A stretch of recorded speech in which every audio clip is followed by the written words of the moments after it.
চলমান আন্দোলনে নিশ্চুপ থাকা ক্রিকেট তারকাদের নিয়ে মুখ খুলেছেন সাবেক ক্রিকেটার মোহাম্মদ আশরাফুল। নাম প্রকাশ না করলেও ইঙ্গিত করেছেন সাকিব আল হাসান, মাশরাফি বিন মুর্তজাদের। প্রশ্ন তুলেছেন তাদের ভূমিকা নিয়ে। যে সকল তারকা ও ক্রিকেটাররা প্রত্যক্ষ এবং পরোক্ষভাবে শিক্ষার্থীদের পাশে দাঁড়িয়েছেন তাদেরকে ধন্যবাদ জানিয়েছেন বাংলাদেশ দলের সাবেক অধিনায়ক।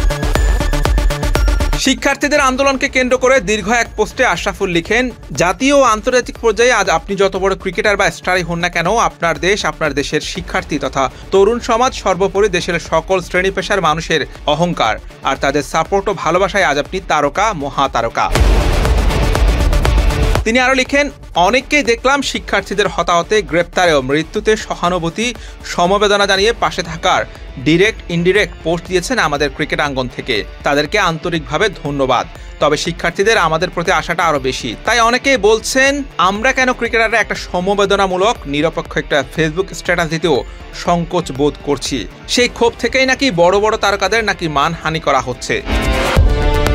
তিনি আরো লিখেন, তবে এটিও বলবো, যা দেখি তা সব সত্যি নয়, আবার যা দেখি না তা সব মিথ্যাও নয়। চাই না আর একটা মৃত্যুর ঘটনাও ঘটুক।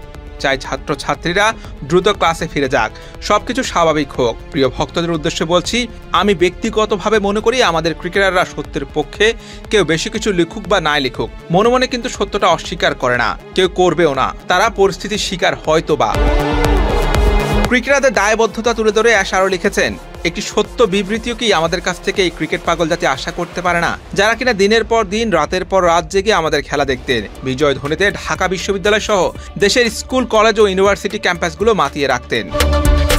নীরবতা ভাঙার আহ্বান জানিয়ে আশরাফুল লিখেন, আমি ব্যক্তিগতভাবে মনে করি বড় বড় তারকারা যারা এখনো আপনাদের সাথে যুক্ত হন নাই, তারা হয়তো বিশেষ অসুবিধার মধ্যেই আছেন, হয়তোবা যোগ দিবেন অতি দ্রুতই আপনাদের সাথে, আপনাদের নৈতিক আন্দোলনের সাথে। আমার ব্যক্তিগত অবস্থান বৈষম্য বিরোধী, ন্যায় ভিত্তিক চলমান ছাত্র আন্দোলনের পরিষ্কারভাবেই পক্ষে আছি, ছিলাম এবং থাকবো ইনশাআল্লাহ।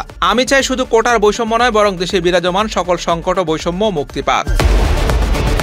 কোটা সংস্কার আন্দোলন ঘিরে সংঘর্ষে নিহত ব্যক্তিদের স্মরণে সামাজিক যোগাযোগ মাধ্যমে ফেসবুকের প্রোফাইল লাল রঙের ফ্রেমে রাঙিয়েছেন অনেকে। এসব ব্যক্তিদের মধ্যে শিক্ষক, সংস্কৃতি কর্মী, সাংবাদিক, লেখক, শিক্ষার্থী সহ নানা শ্রেণী পেশার মানুষ আছেন। বাংলাদেশ জাতীয় দলের সাবেক অধিনায়ক মোহাম্মদ আশরাফুলও কোটা আন্দোলনে সমর্থন দেওয়া শিক্ষার্থীদের এই কর্মসূচিকে সমর্থন জানিয়েছেন, যার অংশ হিসেবে নিজের ব্যক্তিগত ফেসবুক অ্যাকাউন্টের প্রোফাইল লাল রঙের ছবি দিয়ে রাঙিয়েছেন তিনি। কেবল প্রোফাইল লাল রঙের ছবি দিয়ে রাঙিয়ে ক্ষান্ত হননি, শিক্ষার্থীদের পক্ষে স্ট্যাটাস দিয়েছেন এবং অন্যান্য ক্রিকেটারদেরকেও তাদের পাশে দাঁড়ানোর আহ্বান জানিয়েছেন। Hossain Arman, BD quick time.